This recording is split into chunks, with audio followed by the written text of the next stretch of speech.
Hi everyone. Just let me know if you can see me, and I'm just going to check that all this chat's working. If you're watching the replay, you can obviously just skip all of this bit.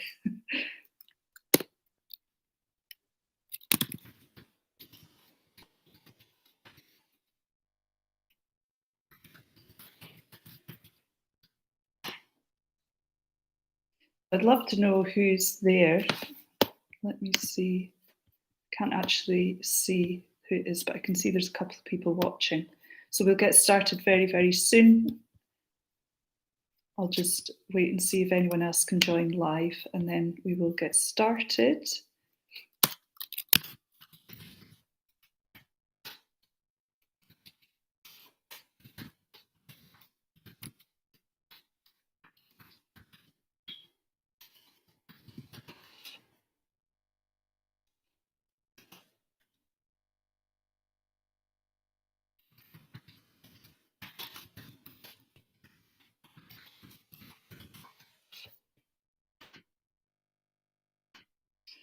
Right, that's great. So, just getting all my stuff set up here, and then we can begin.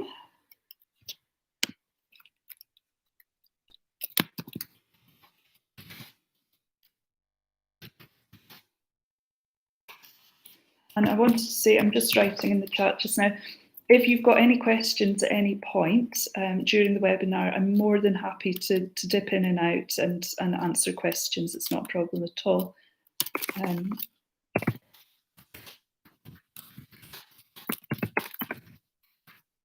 So I hope you're doing really well. I know that it's been a really challenging time recently, and we're all just waiting and hoping for things to get back to normal.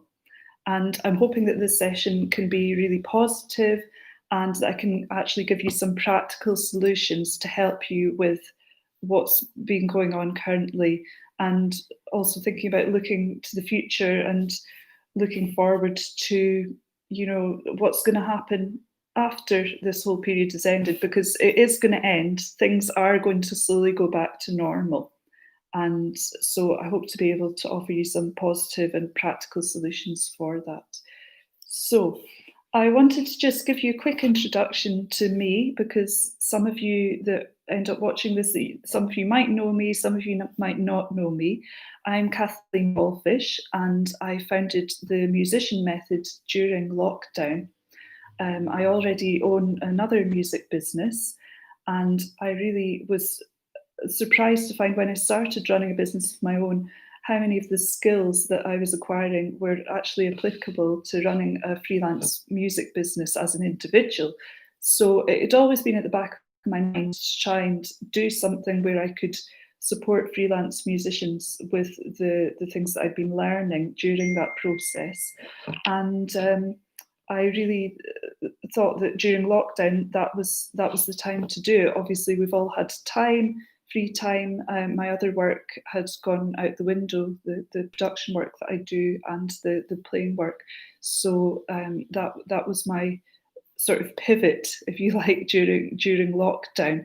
And I've been really enjoying it so far. I've been helping out different freelance musicians with various projects, some freelance career issues. Some people have been setting up new projects that may or may not have been due to the whole period of COVID. They might have had previous projects that they set up already. So one of those is I've had someone come to me with a dried flower business that they were setting up. And there's been another person that has set up a remote recording business. I've helped people out with things like visa applications, music students. There's been a whole range of things that have just been really, really interesting to work on. And there are lots of questions that freelance musicians have that come up time and time and again. So I want to be able to explore a couple of those today as well. So a bit of an introduction to me. So obviously, I've said that I do run another business apart from the musician method, but I actually started life as a freelance cellist. I was working in London for about 12 years. I moved down to London from Scotland, and that was in 2007, I think. I went to study at the Royal Academy of Music, and I completed my master's there. And then I went into early music, so I did a lot of Baroque cello playing. That was really my bread and butter for a number of years, and I really enjoyed the aspect of being able to research what I was doing. I wasn't just stuck in an orchestral section. I was able to create chamber group. I really was enjoying the freedom of being able to participate more in ensemble situations and not feel like I was just sort of being dictated to as to what to do musically. So I've always really enjoyed that aspect of researching and um, just really having a bit more control over what I do professionally, which is probably what led me then to set up my own business. So after I had my first child, I realised that I did want to actually progress in my career to the extent that I had something that was actually mine. And I was really concerned about being able to tour and do all of the associated freelance things that are not always in the routine. And I wanted to be able to do that, but with my little girl, still feeling safe and secure, and particularly because my husband's a freelancer as well, we didn't want both of us to be away at the same time. So I'd also had a bit of an identity crisis actually when I first had my daughter. So I think it's something that a lot of new mums go through, and I'm not even going to start to go into that because that's probably a whole PhD topic right there. But suffice to say that I was concerned about my career to the point that I did my first gig after I had my daughter at 2 weeks. And that, when I look back on it, it just seems absolutely crazy. I would never advise somebody to do that unless they really wanted to. That's totally fine. Everyone recovers at different rates. But it was that sort of loss of identity, which I think we're all going through a bit just now with COVID, that led me to think, well, no, I'm needing to do something a little bit different here. And I didn't know what that was really until 2016. And I had been doing some background work on a commercial, and it was an on camera, it was an advert, and I'd been doing some playing in the background of the commercial. And I really thought, well, look, I can see extras agencies for actors, but I can't see one for musicians. So what would it be like if I tried to do a bit of that? I'm going to put some time into researching that. And once I started researching it, I realized, okay, this is a bit of a niche and I'm going to explore this more. And that grew into what was called classical vision and now is called music in vision.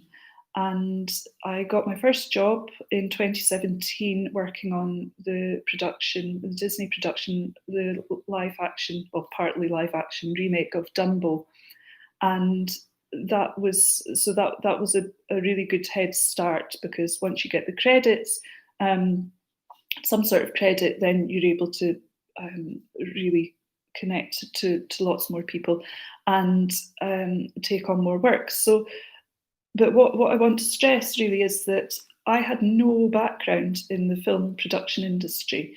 So it's lucky that I enjoy research, because I really had to do a lot of research before before I even did my first job. But what this has grown into now is something that is real niche, but I can utilize the things that I've learned as a performer into having another income stream. And I don't feel like I've sort of sold out in any way. I feel like it's a real kind of asset to what I do as a musician. And I can really bring a lot to these productions, especially, for example, if I'm working on a historical drama or something.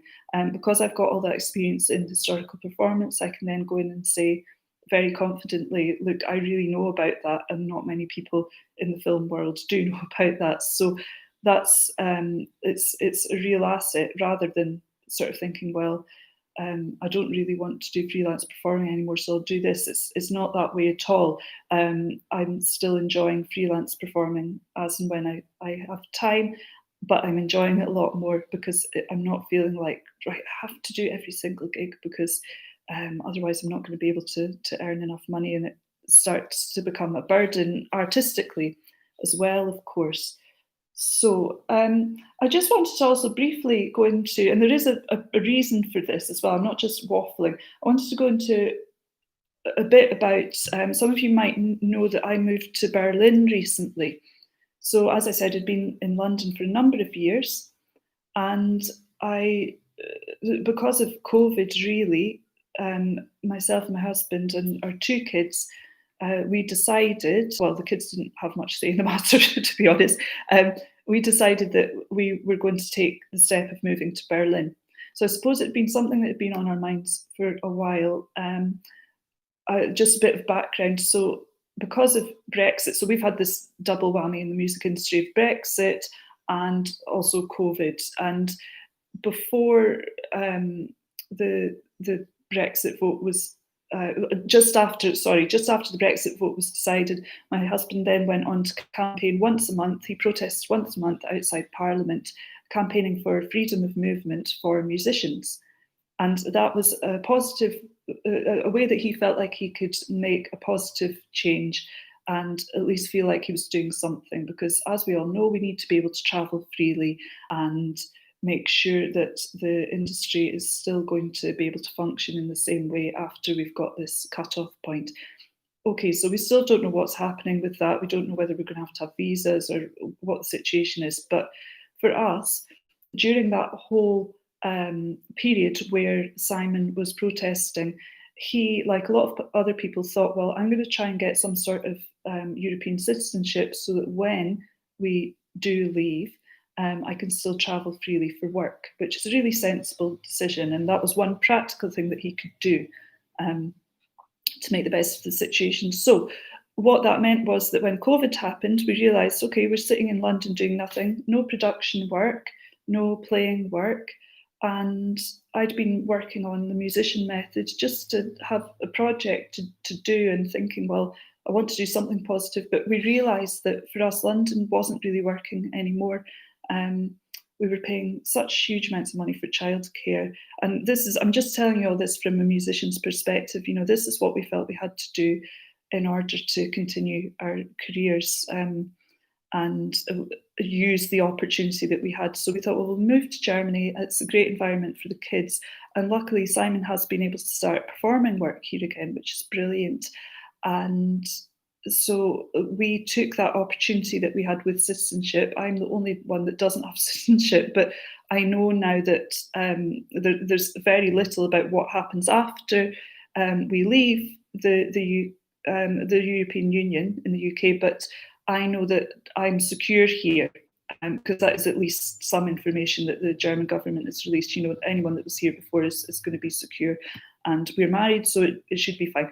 Anyway, it sounds a bit like waffling, but what I want to underline is that on this webinar today, it's all about making positive decisions. And although that was a really massive and at times difficult and stressful decision to make, that was something that we felt that we could do with the time, because there's a lot out there that's kind of bringing us down at the moment. So that's where I am now, and I've already told you a bit about my how I came to set up Music and Vision, and I just wanted to say really that honestly, if I can do that, anyone can do it, because I was literally the person that when I first started freelancing, and I was really young, I'd just come out of college, and everyone's had that experience of being thrown at the deep end. I could not go into break room sometimes and chat to people because I was so unconfident. And all these things to do with setting up a business and now having to pitch to production companies, and even the reason that we changed to Music and Vision was because I raised investment and was able to move into an office at Warner Brothers Studios in Leavesden. All of that, I've been able to learn how to network, how to present myself, how to pitch for my company. And I want to just chat a bit about how I've been able to do that and how I've been able to progress from having a very narrow view of the music industry to actually being able to go ahead and set up a business and have a different view then of my individual freelance performing career. So I'd also another little aspect that was a little bit different from what I'd done before in my freelance career was once I set up my company, I'd found more confidence as a musician, and I then did alongside my other traditional early music playing. I joined a classical crossover group called the Medieval Babes. They were really popular in the late 90s, early 2000s, and they're still going. And they that just gave me a totally different perspective on um, developing my musicality, so improvising and being able to sing and play at the same time, developing a different kind of stage presence. And the thing that allowed me to do that was having growing confidence of starting a business and really being able to see outside of this little sort of narrow box that I felt like I was stuck in. Feeling like you're very pigeonholed, which I absolutely did. So let me go on to um, really I've talked a bit about that, the thing of having a business and changing my mindset around what a music industry career could be. And one of the sort of revelations that I had when I started up my business, which I've talked about already, was that you could think about it could allow you to think about your freelance music career in a different way. And for me, that was really um, it really meant that I'd learned so much about planning and networking and financing that could be applicable to your own performing career. And what I wanted to also mention was that most of you know that my background's in classical music, and whilst I think that higher education institutions that train us, they're doing the best they can because they also provide really highly specialised training. But I really feel that we also lag behind other areas of the music industry in terms of that training for professional situations, in terms of running a business. And of course, you can't do everything. And I'm in no way saying, well, I should have had this training at the academy. I had a fantastic time there, and I also made loads of contacts and connections. And I've got wonderful friends that are still friends today that I also play with. They're colleagues and friends, and it was a really fantastic experience. That said, I think that there is a lot to do that we have to do in order to ensure that future students are being prepared properly for the situations and scenarios that are going to be happening nowadays. But the positive is that so many more people are actually having these portfolio / freelance careers now. And it's really fantastic that we're actually working at a time where we can turn that into a positive. We've got so many tools at our disposal, which I'll go on to talk about, like software, online communities.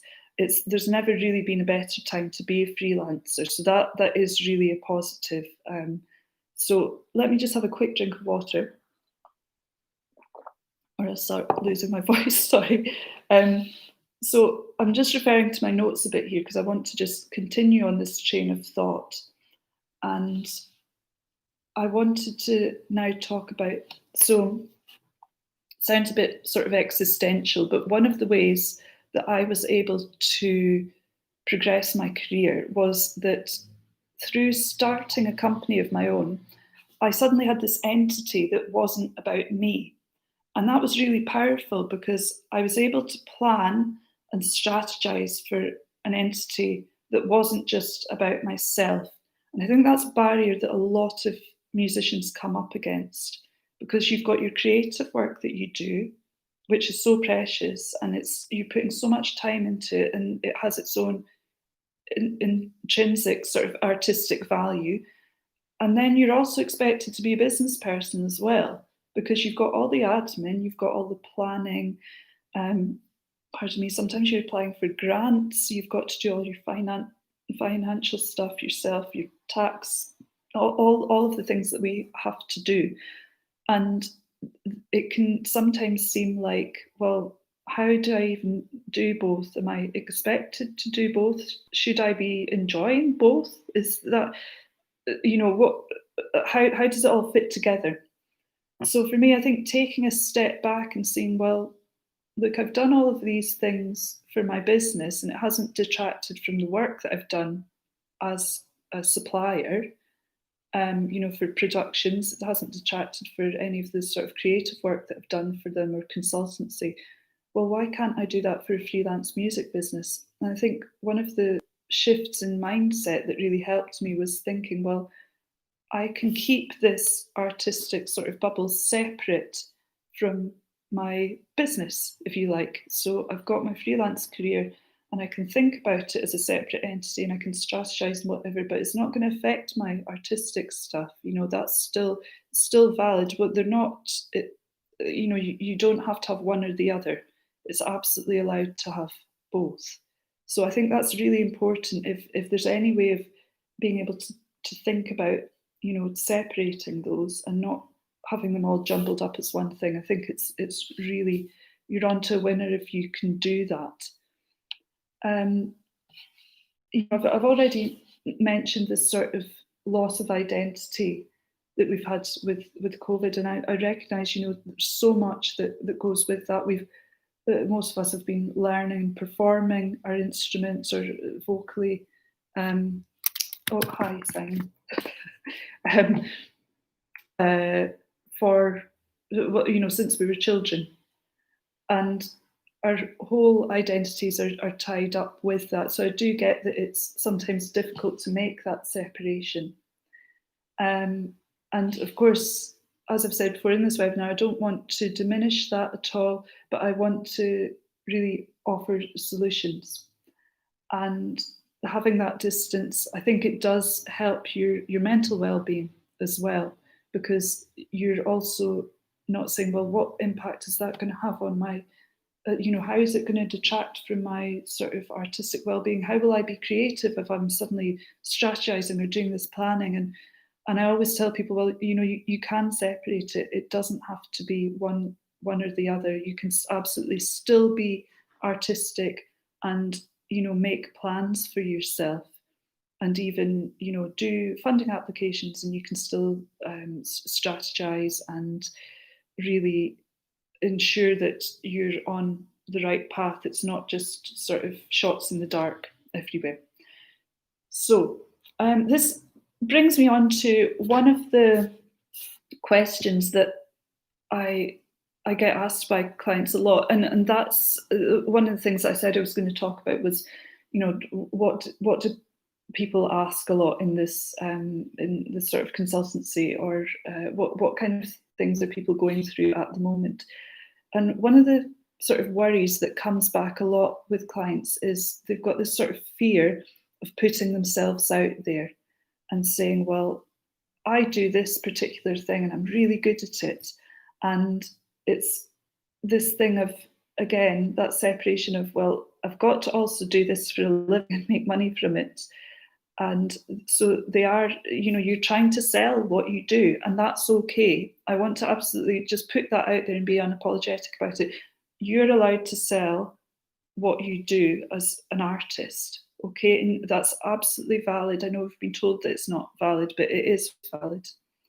And I think that's another reason why, that viable thing was so hurtful, because we've been told so often, well, what's your real job? Or why, I didn't even know you could do that as a job. So how do you do that? Can you even make any money from that? And we all know that it's valuable. And that was another thing that I want to say, that I think that it's really also up to us. We are the ones that are the musicians. We need to change that narrative for ourselves just as much as the other people, the other non-musicians, need to be more understanding about what we do. If we can be part of that narrative changing, saying, no, well, sticking up for ourselves and saying, well, no, actually, I do this and I'm really proud of it. And this is how I do it. And this is why I do it. It's up to all of us to be able to say that. And I think that's really, really important for the industry as a whole, coming back from this period. So part of this fear of selling, it's accepting that we do run a business, and that's quite difficult. I know that some people really hate to think about what we do as work, and yes, it's, of course, I don't want to just say, oh, well, it's just work. I'm not implying that at all. Of course, we have an artistic endeavour, but at the same time, we all need to learn to earn a living from it. And of course, we are all painfully realising that at the moment. And we want to be able to, I mean, apart from having, I always talk about different income streams, that's really, really important, but there has to be, you have to feel fulfilled. And I'm not suggesting that you just get another job and then come back to it later. I just, it's really important that we can still somehow feel artistically fulfilled in this time and in the future as well. I'm just going to take another little sip of water. And I want to go on to, so the fear of selling your services. I want to just chat to you about why I think this is, because I think it's important to understand why it is so that we can kind of change it a little bit. So the first one really, and it sort of goes back to school days, unfortunately. So peer pressure. So why do we still worry about putting ourselves out there and saying, I'm a musician, this is what I do, look at my great projects, I'm really proud of this. It's the fact that a lot of our peers are also our colleagues. So we have really good friends that we work beside. And, you know, the last thing anybody wants to be is the person that says, well, you know, I'm doing this amazing project and, you know, I want everyone to know about it and I want you to, and it's coming from a place of, I'm really excited about this, but very often, if you're, especially if you're sitting in an orchestral section or perhaps you're part of an opera chorus or something, you know, all everyone wants to talk about is, well, oh, when's the lunch break?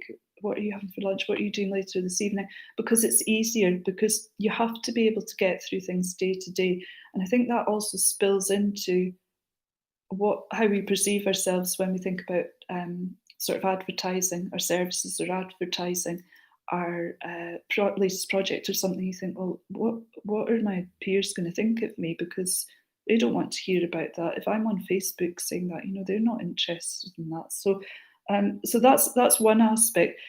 The second thing I think is that we have these working environments where we are trained to kind of not speak up for ourselves a lot of the time. So I already said that I went into early music because I wanted to have a bit more of a say over the kind of music that I was making and do the research and not feel like I was just sitting in a section. And sometimes when, you know, we're actively discouraged to be, as musicians, to have a sort of sense of self-identity. And that can be really tricky because, you know, it's supposed to be creative, but if you're sitting in an orchestra, it's not up to you to say, well, wait a minute, from the back of the viola section or whatever, I don't think we should do that. And, you know, you can't do that, obviously.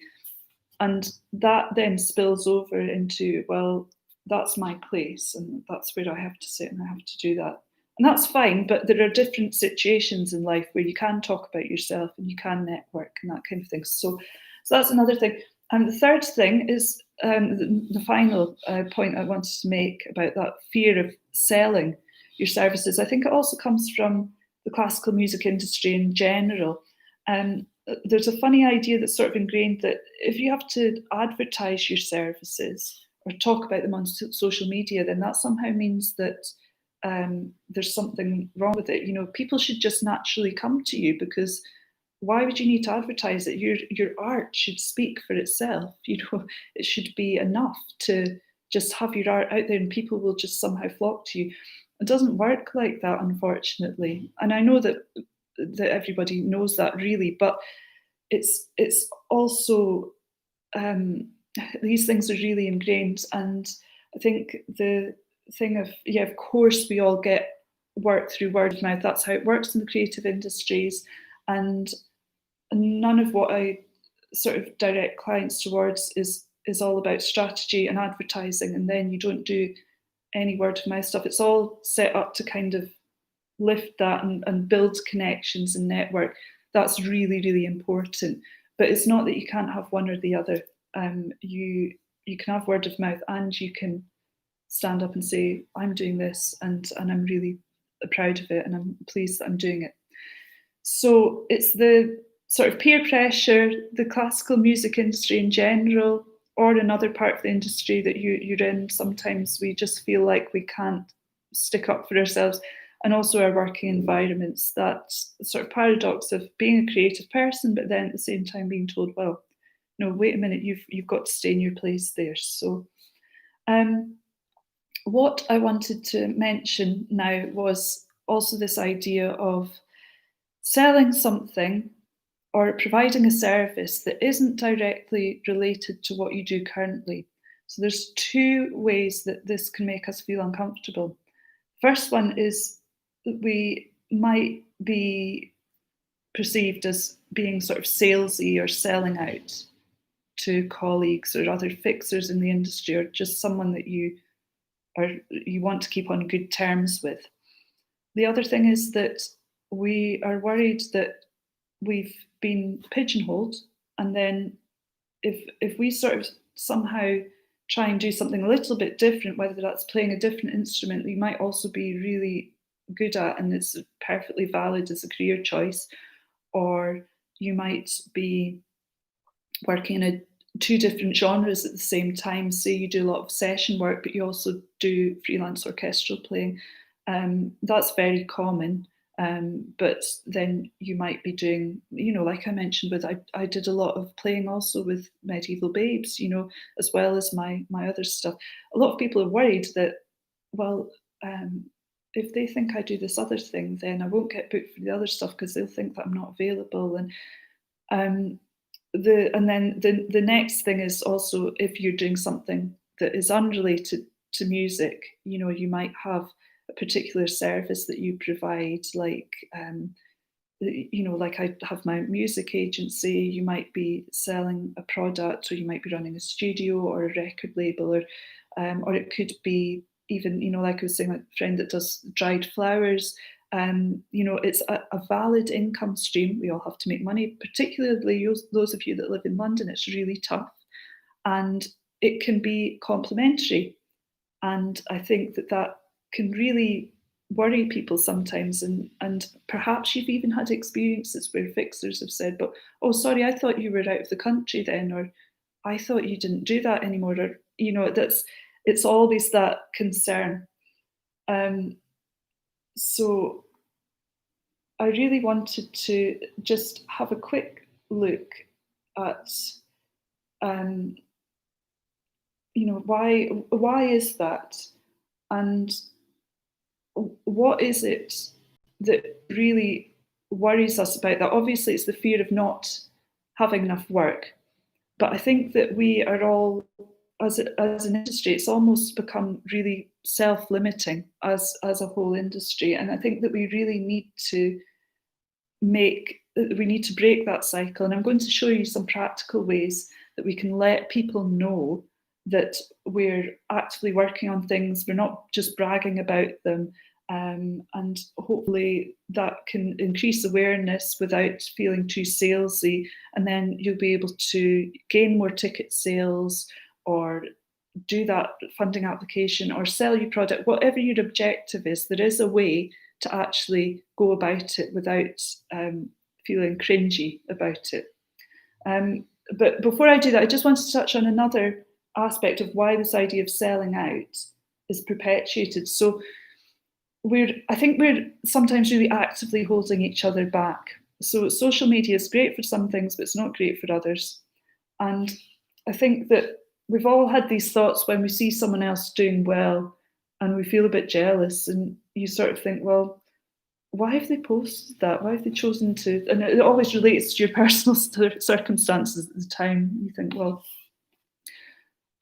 oh, I wish I hadn't looked on Facebook. I just feel really crap now. Or, you know, I I wish I was working particularly at this time, or oh, I wish I played for that group.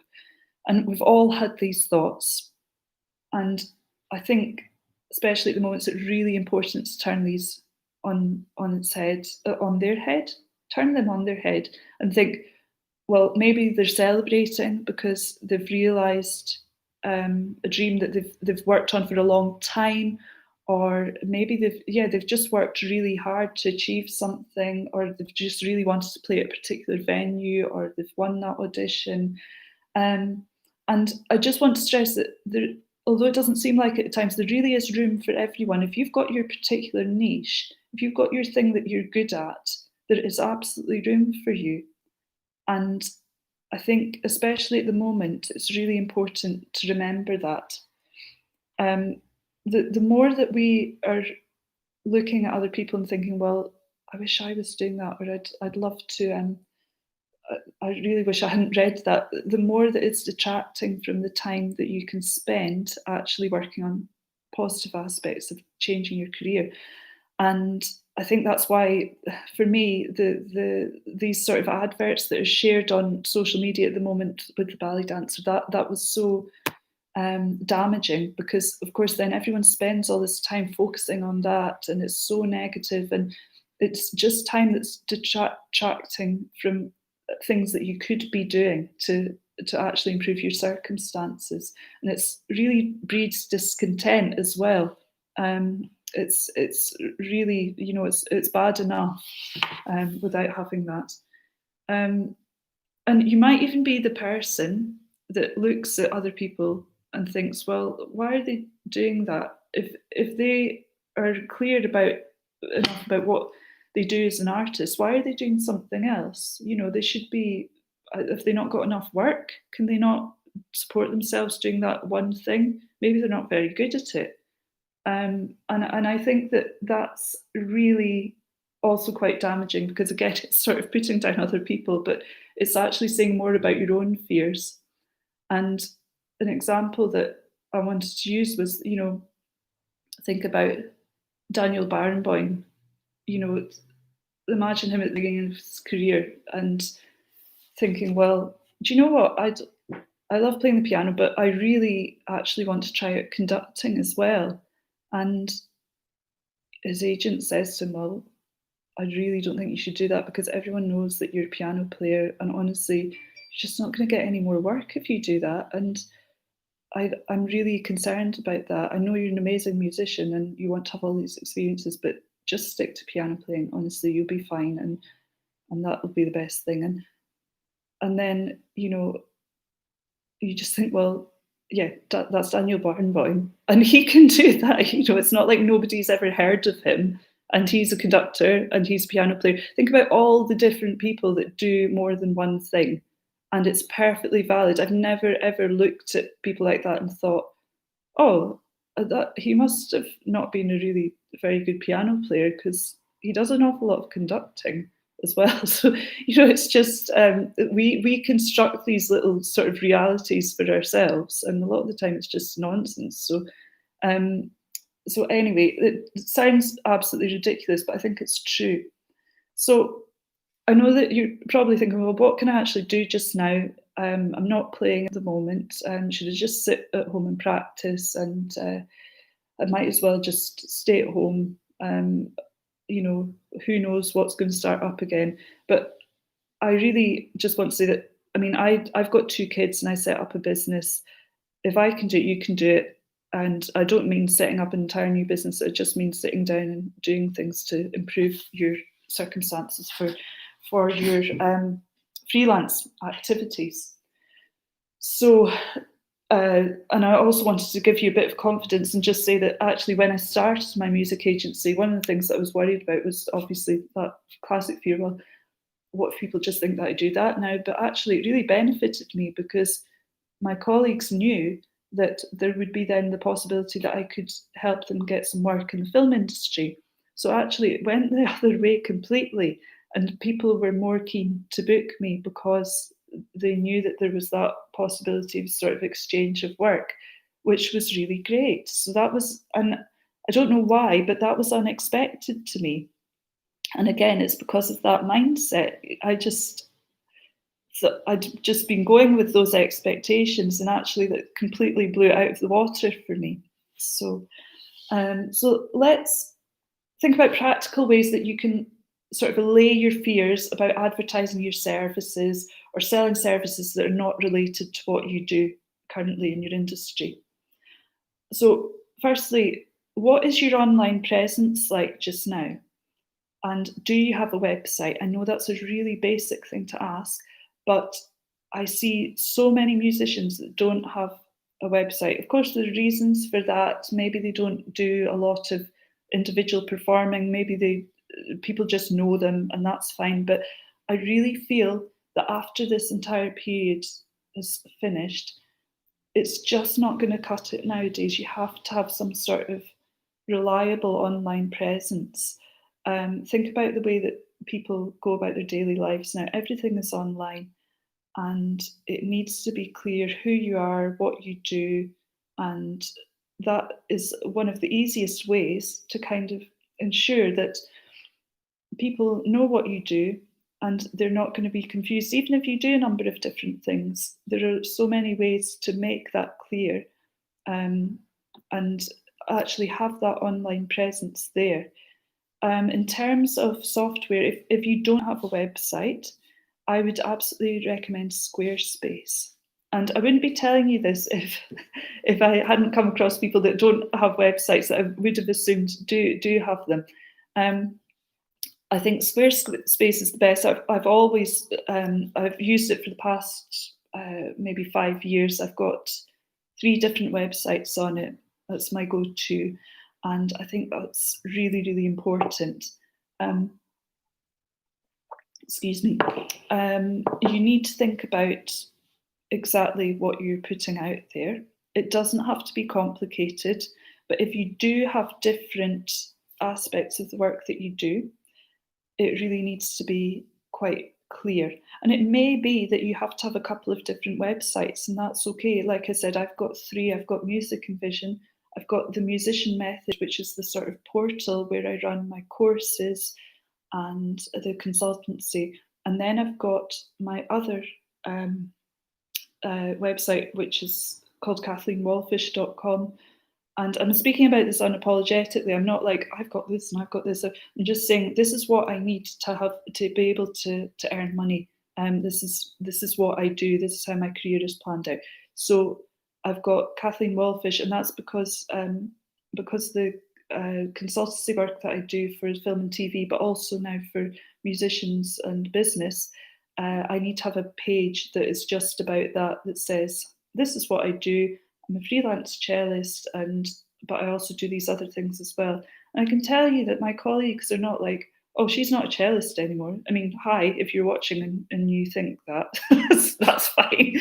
But I honestly don't think that there's anyone out there that really is sitting there thinking that. And if they are, that's absolutely fine.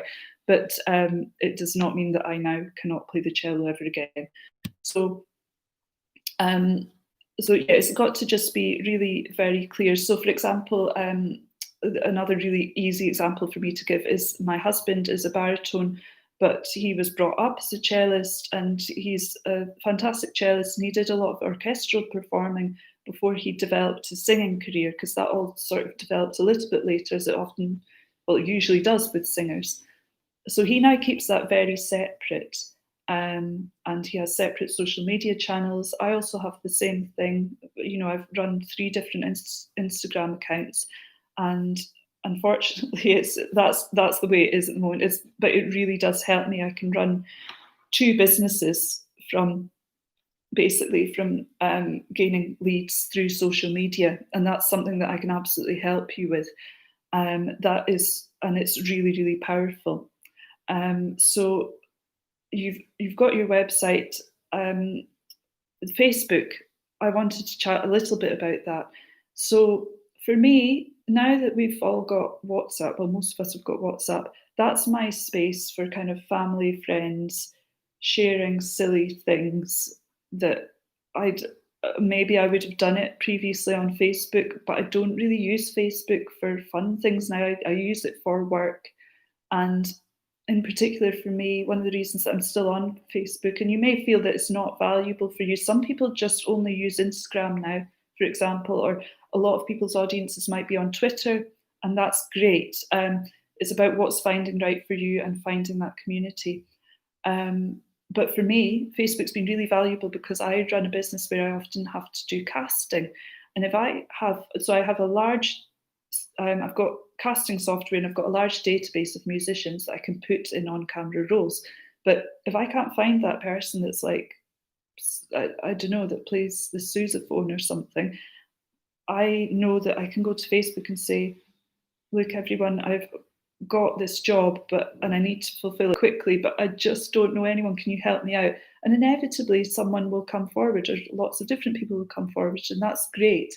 So that's why I continue to use it. And the power of having these social media networks for you as a business owner is to do with engaging online communities. So really thinking about what your niche is, what is the thing within music that you do and you do really well, then defining that and thinking about how you can then engage with people online that you can either build as an audience, as clients or customers, but also people that you can then collaborate with, because collaborating is really, really important. And I think that's sometimes something that quite we don't quite realise, or we think that we can only collaborate with certain people, but there's real value in collaborating with others. So just a small example of that, say you had a podcast, or you were doing, so I do an expert series for the musician method on Instagram, and I then put it out to my other channels as well, so that it reaches that wider section of my community, because not everybody's on Instagram. I recently collaborated with a friend of mine that's got really quite a big online Instagram community, and he is a digital marketing expert as well as being a bass player. And so he's someone that really gets what the musician method is about, the sort of mission, the mission of the statement of what I do. He really gets that and sort of personifies it. You know, he is someone that is successful in his field, but then he also does, he has different income streams as well. So he's really being proactive in that way. So collaborating with someone like that just means that then I'm reaching a wider audience. It's good for him, it's good for me as well, and then it's just then increasing the amount of people, it's increasing awareness of what you do. So those online communities are really important. And I think defining what you do and what you want is also something that you can do today. So thinking about setting goals, something that I always do with my clients, that I didn't really do earlier on in my career, and I wish that I'd done it. And some of you might be doing this already, some of you might do it regularly. But I think I'd always had goals sort of vaguely in mind and thought, oh, I'd maybe like to do that in the future. But the way that things will actually change for you is if you plan. So if you think of something that you'd really love to do and then reverse engineer it, you might have heard people talking about this reverse engineering thing before. But for me, it's really about taking lots of small steps so that it doesn't become overwhelming. So it's not thinking, oh, sorry, I'm just going to quickly answer this. I will go on to that thing about LinkedIn.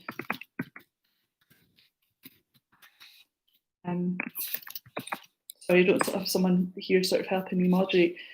So we were thinking about, oh my goodness, I've absolutely lost my train of thought.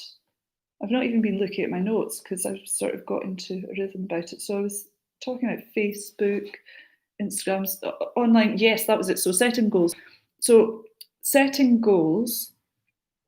And reverse engineering that. So all these little steps that you have to take. And one of the examples I use sometimes is, say you were a musician that then wanted to have a side business as a fitness instructor. So what you'd really need to do is actually think, well, there are so many steps that I'd have to take for that not to be a kind of abstract dream. So the first thing is I mean, I don't know about you, I'm not about to be a fitness instructor, but I'd have to get trained to do that because I wouldn't have the first clue how to go about that. So you might have more of a vague idea than I would, but so the first thing you'd have to do, and this all sounds really obvious, but actually it's really important because you there's so many people that just talk about, oh well, I'd really like to do that, or I am going to do that, and then they never do it. This is really, really important, and this changed a lot, by the way, doing this kind of step by step stuff. So that's why I'm chatting about it now. So, what are the things you have to do? So, first of all, I'm going to have to book a training program.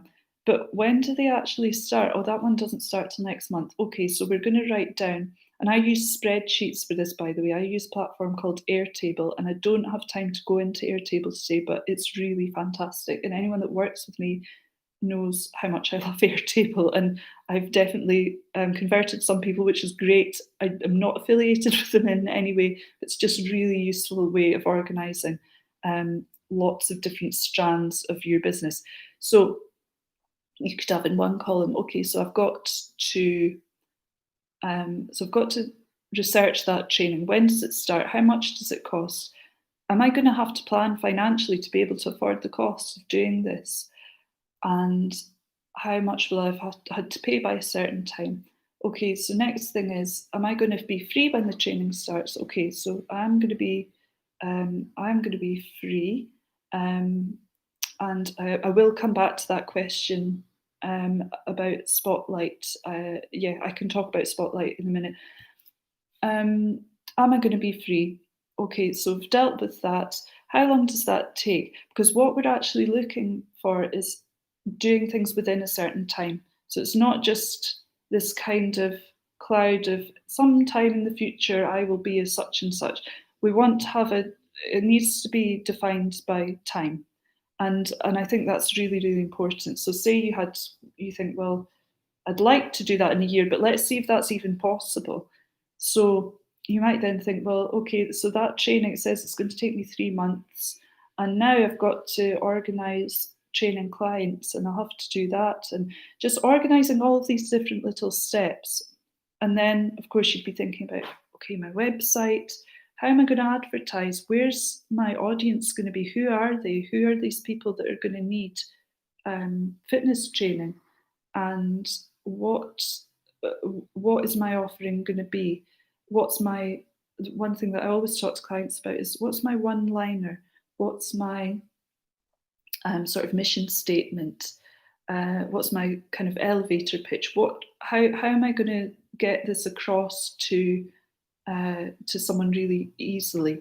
So, for example, for music and vision, if I was in a lift with someone, I'd say, well, I run Music and Vision. It's an agency for on-camera musicians. It's like an extra agency for musicians. And we place and provide consultancy for film and TV, and we place musicians in the background of film and TV productions.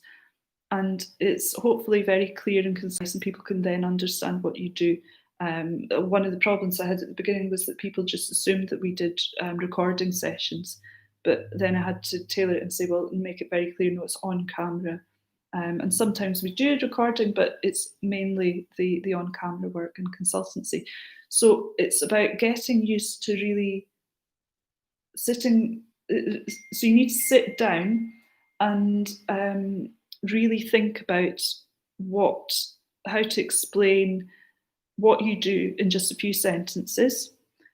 And then obviously you'll have a bigger kind of explanation for your website. And the thing is, once you've got this really kind of drilled down and clear and concise, then you just put it everywhere. You can put it on your social media, you put it on your website. It's just going to you're just going to be able to reuse it everywhere. And obviously you change it when it needs to be changed, but that's a really important part of something that you can actually do today. and really consider what is it that I'm doing now, what is it that I want to do, say in a year's time, in 2 years' time, and work backwards to think about what are all the small steps and really write those out, write them out in detail.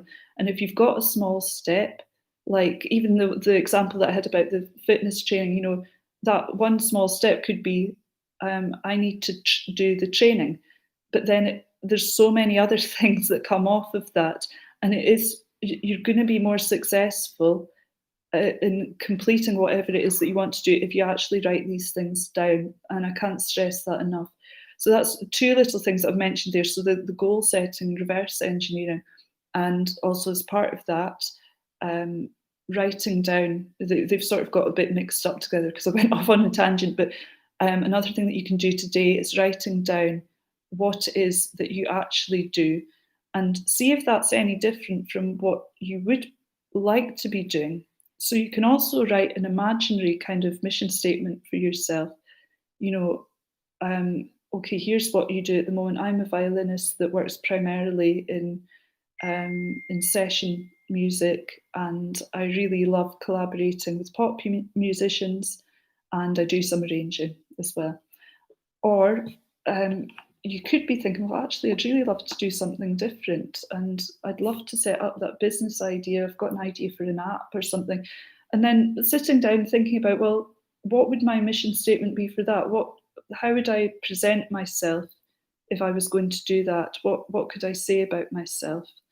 And then thinking about the goals that that particular goal, and reverse engineering that. Okay, what are the steps that I'd need to take in order to actually have that as a product, that app, that imaginary app or whatever. I can't believe it's been an hour already. I'm so sorry I've been talking for so long, but I did really want to answer some questions, and I did say that I was going to talk about branding a bit. So, very, very briefly, and I do talk about a lot of things on my Instagram profile, and I then disseminate that to LinkedIn and other places and Facebook. I share tips every day. So if you can't watch all of this, it's absolutely fine. If it may be useful for you to just have a wee look at my Instagram and see just the other topics that I discuss.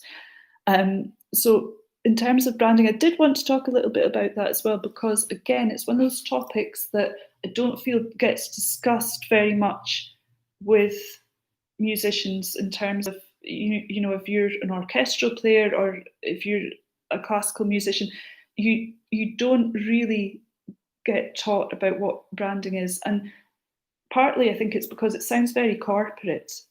And again, it's that paradox of, but I'm a creative, I wouldn't deal with something like branding. But really, all branding is your reputation. I like to think about it as your reputation. So, how do you come across to people? And of course, you're going to have a different thought process for this if you're branding a product or a service.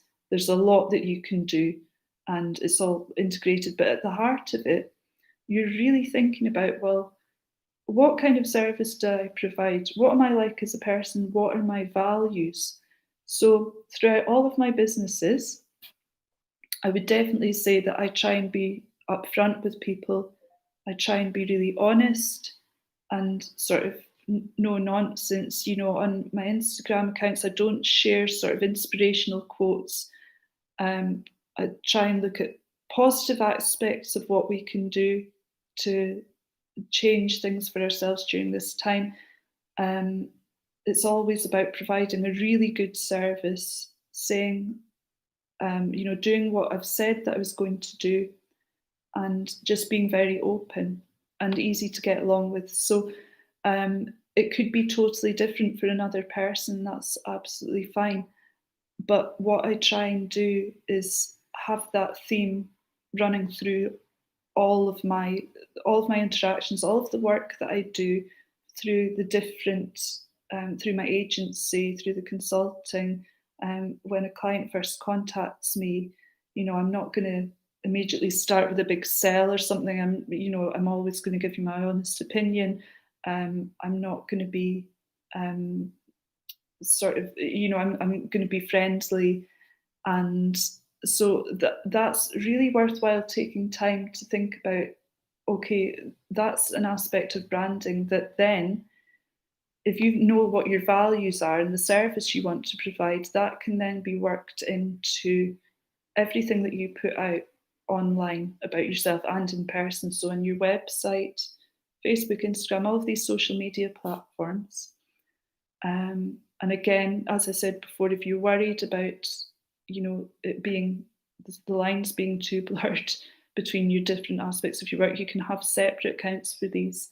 But the other positive thing about the branding, thinking about branding, is that the more clear you are about who you are and what you do across these different areas of work, the easier it's going to be for people to go, oh yeah, that's that person that they they own that app now. They run that app, but I've worked with them in sessions a lot as well, so they actually do both, and that's fine, and that's all people need to know. But the more recognizable your brand is, and the less coherent it is, the more people are going to be left thinking, oh well, what actually is it that they do? So it doesn't matter if you do different things. It's just got to be that your brand's got to be clear. So you can then work that into, a good designer, for example, for a website would then work all of that into, the imagery, and a good copywriter. And you might be doing this yourself as well. I've had both. I've had people do copywriting for me, but I do a lot myself as well. And you're wanting to think about that every time you set pen to paper, every time you type something down. Does this align with my brand values? I know it sounds really corporate, but it's true. Are you then suddenly putting out something that people think, whoa, wait a minute, where did that come from? The best example is probably, everyone's got the friend on Facebook where you thought you sort of know them as an acquaintance, and then you're like, oh my God, what is that they've put on Facebook? That's horrific. And, it can be really damaging. And that's a very basic example, but there are lots of subtleties about the content that we put out. And we always have to consider, well, wait a minute, would that person speak in that tone of voice? Would they would they say that? Is that something that they're interested in? And is that thing that they're interested in, how is that relevant to what I came here for? Because when you're building up those audiences, those online communities that I was talking about before, it's really important to consider that. What is your audience here for? So you want to build up that customer or audience online, but when we think more about branding and what the customer experience is of that branding, we think, well, actually, it's not just about my values, it's also about what they're coming here for, the content that they're coming for. So it could be that and this is another thing that you could do today, have a think about, if you're starting a website, have a think about the blog topics that you could put on that website.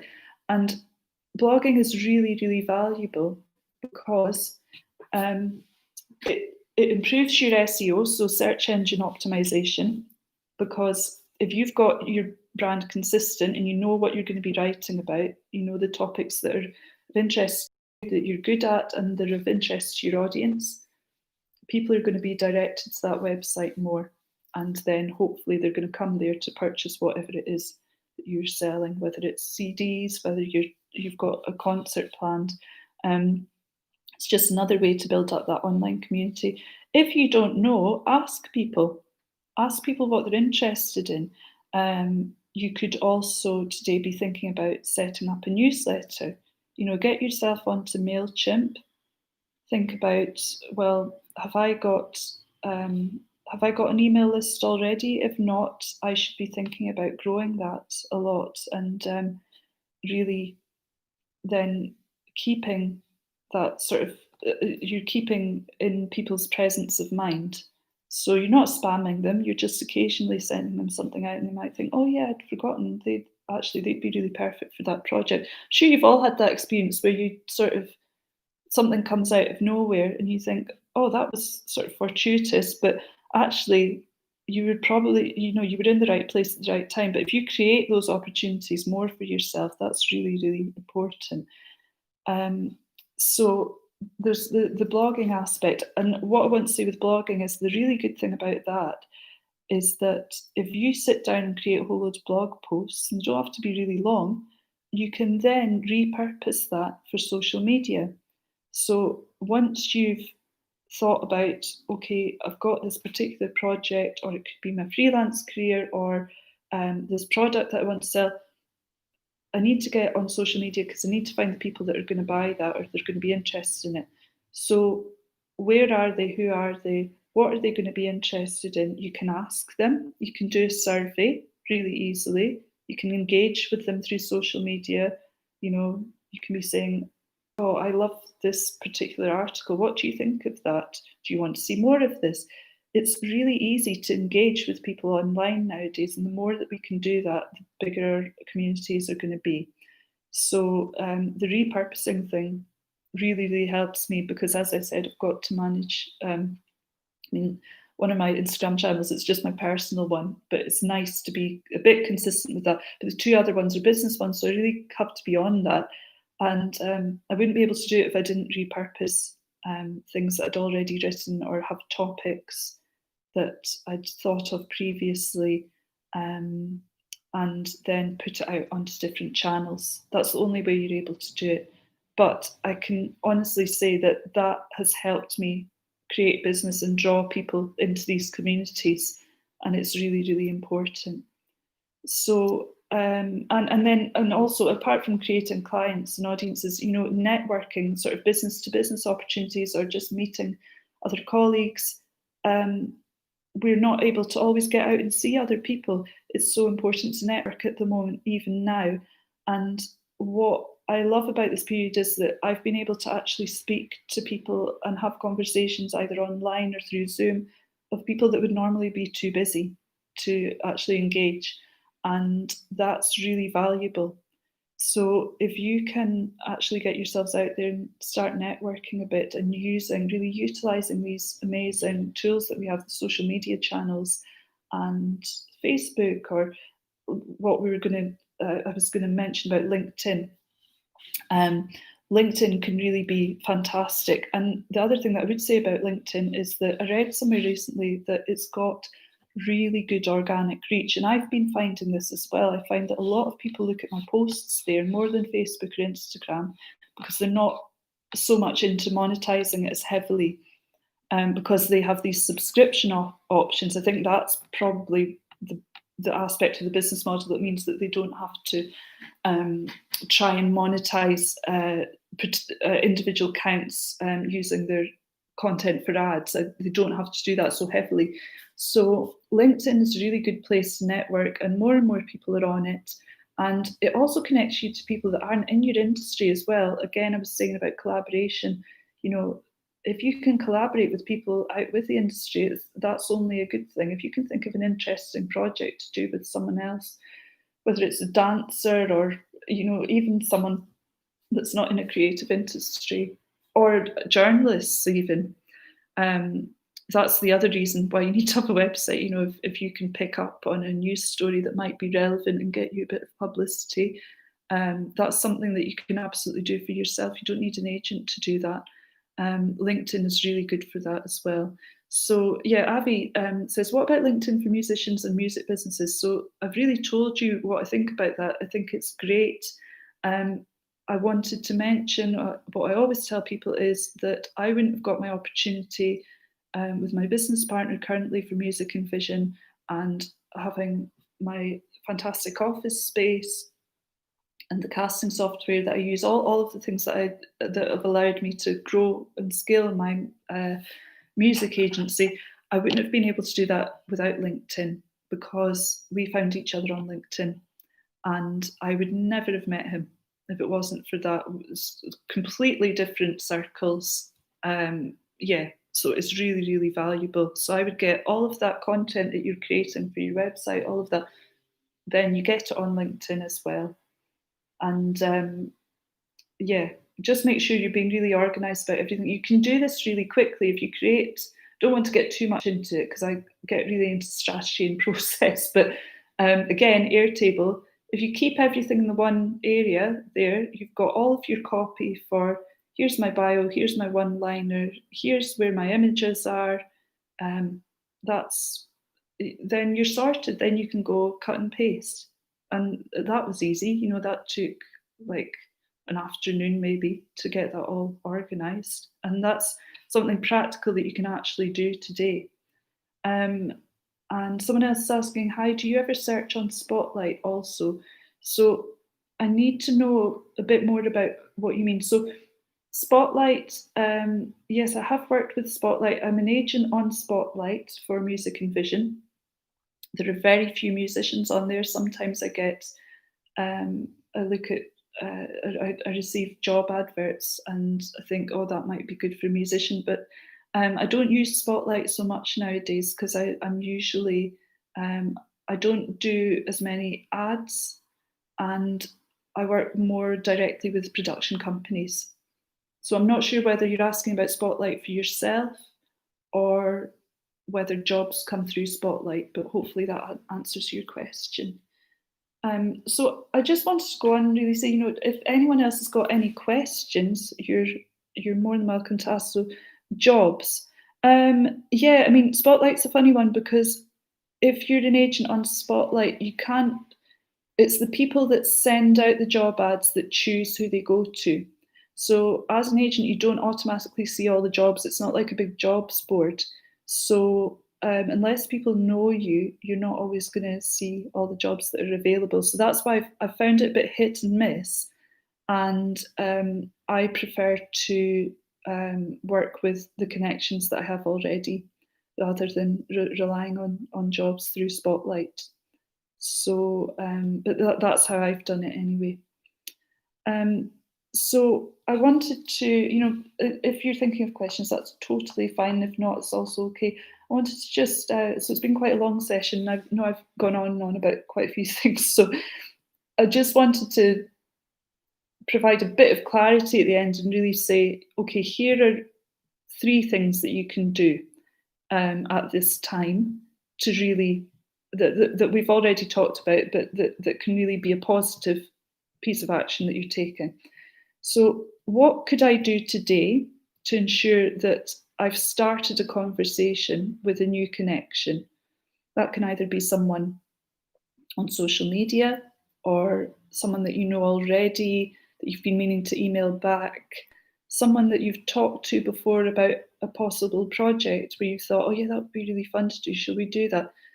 Do something, just take an action today that means that you're either reconnecting with someone or get onto LinkedIn and see who's out there. Write them an email and say, oh, I'd really like to connect with you because I think we could help each other out, or just try something like that where you're actually making an active connection.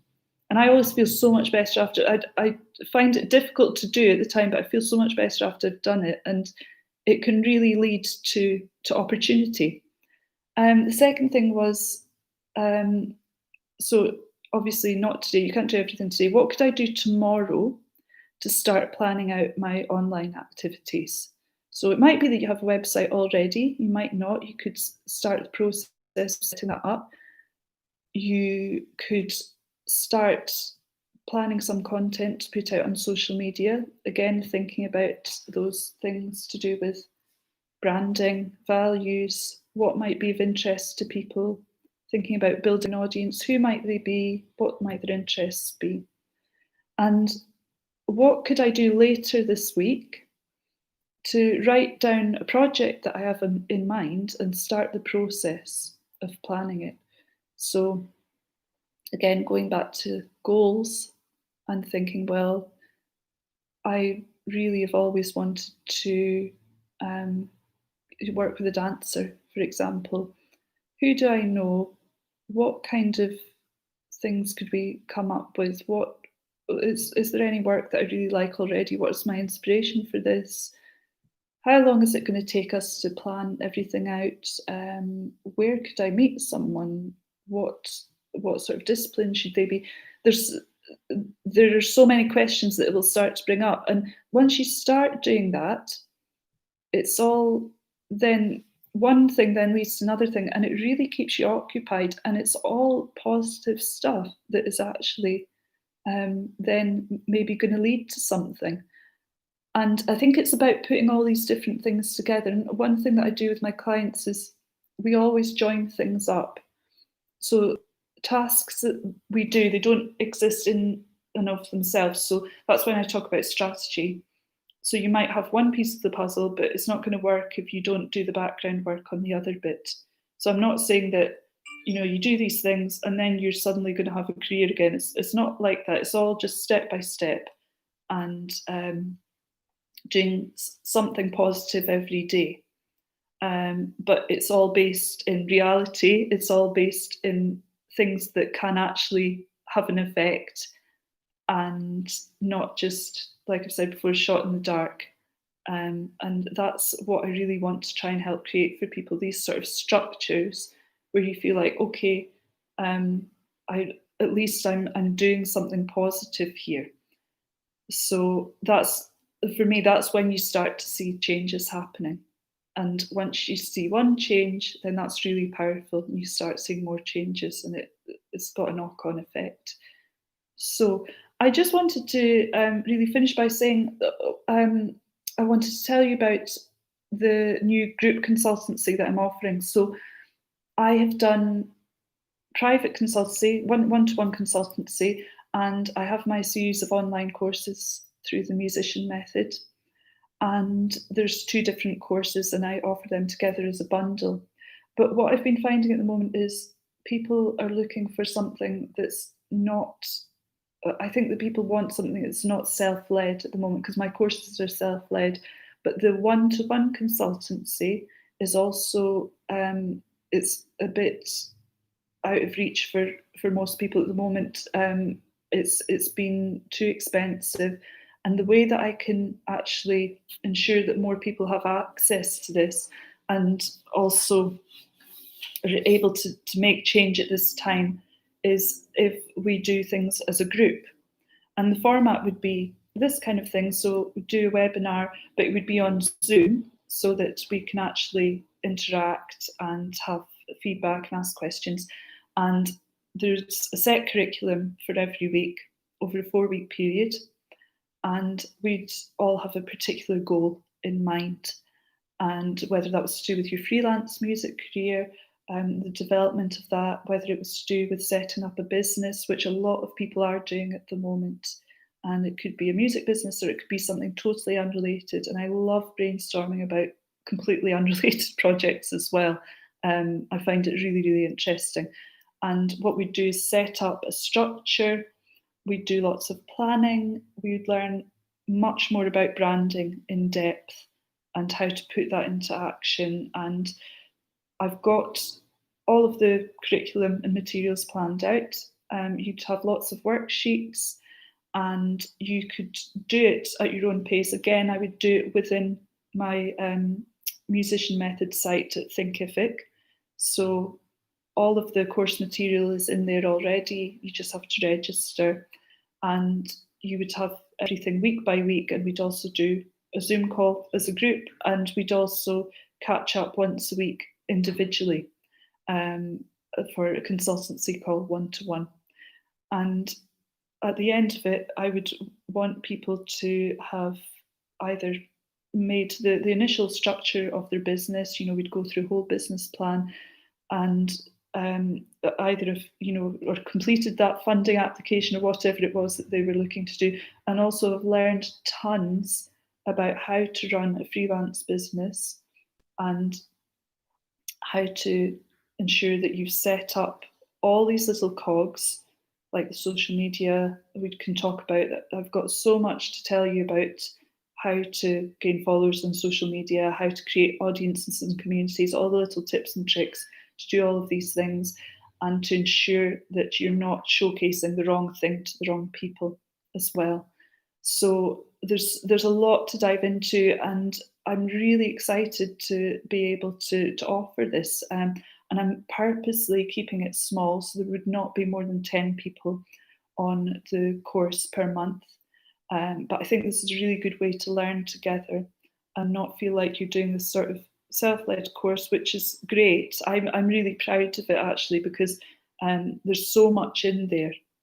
Especially for an online course, there's a lot of material, there are a lot of exercises, there's tons of information there that you don't always get on these self-led online courses. But I want to be able to see, I know how much I can help people one-to-one, and I want to be able to see what people are doing individually and see how we can actually help each other in terms of having a little community. And then it allows you to also connect up with other people that are doing something similar, which is really valuable, I think. It's something, you know, I would have loved to have had access to something like that when I was first setting up my business, because I very much learned, it was just purely by researching and doing. So that's why I can help you really, because I've done it. And that was why it was relatively quick for me to set up the musician method, because I've been through that whole process of setting up a business and running it. And so that's the concept behind my new group consultancy, and it's simply called Grow Your Music Business. That's what we'll be doing, and it's really no nonsense, just really practical things that you can do to grow your music business or set up some other form of business. So I will leave it there because it's gone on 20 minutes longer than I said it would. Now, sorry, Bella, before we go, what would you say are the must-haves on a musician's website? Okay, so this sounds really silly, but you have to have really searchable, easy to find contact details, because I often find that it's not always easy to see, okay, is it the agent that you know, if you're a singer or something, is it the agent you contact, or can I contact you directly? I don't want to see concerts that, again, this might sound obvious, when you've got your what's happening page, what's on, I don't want to see the concerts that you did in 2010, and I certainly don't want to see them first, because then you have to scroll through. I never understand why people put the concert, you have to put the upcoming concerts at the top. That's a common mistake that I see. Again, I think it's having an awareness of who your audience is. So are you someone that's going to be talking to them in a friendly way? How do you want your website to look? Do you want to look unapproachable, like in a sort of really kind of, I think some people kind of mistake looking really serious for that's professional. And it might be that you want to inject a bit more of your personality into it, to differentiate what you do. It's always nice, I think, to know a bit of biographical detail that's a bit more unusual as well. If you can also, and I think this is really important for press and also for jobs that you're applying for, if you can have photographs that are easily downloadable, and you can always say, you know, disclaimer, these are only for press or biographical purposes, have things that are a good size and easy for people to download on the website, because that can often be something that it's easy to set up, but it saves people a lot of time. And I always like it when I know that people have taken the time to think about that. Can people download your biography easily? That can be really, really useful. And also, if you've got your biography, say, last updated September 2020 or whenever it was, you can have a short version and a long version. And create backlinks, create links to your other stuff, social media channels where it's appropriate. You know, if it's really professional site, don't then link to your Instagram page where it's just like you on holiday all the time, or your food or something. You know, if you've got dedicated social media sites set up that are for that purpose, of here's my professional activities, that's great, link to them. It's only going to be good for your SEO. And that's about it, really. Just always, for websites, what I always say to people is consider the user experience. So maybe don't have a Flash plugin or something. Don't make it too complicated. Can they find the information they need easily? Don't duplicate information. Fewer pages are better. Um, all they really need is to know about you, have some recent photographs, see what you're doing next. I think it's really good now to have video content on there. Make sure it works properly, make sure it's good quality. Um, SoundCloud links, perhaps. I think video content's better now because it's possible for everyone. But yeah, hopefully, sorry, that's kind of a long answer, but hopefully that's useful.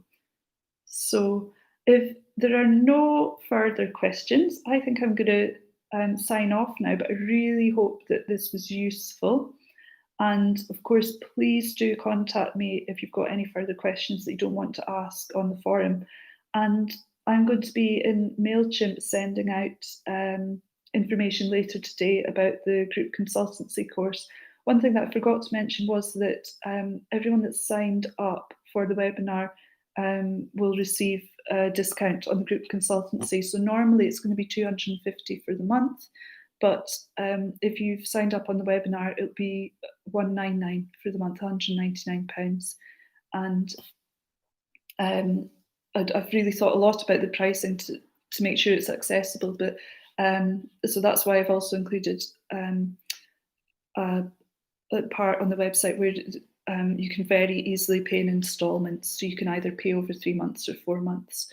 So yes, because I do want everyone to, that wants to do it, for it to be accessible to them. But at the same time, you'd be getting a group coaching call once a week, a consultancy call with me once a week, lots of material, lots of worksheets, lots of curriculum in there. So it's really going to be valuable for the people that are able to do it this month. If not, I will be running it again.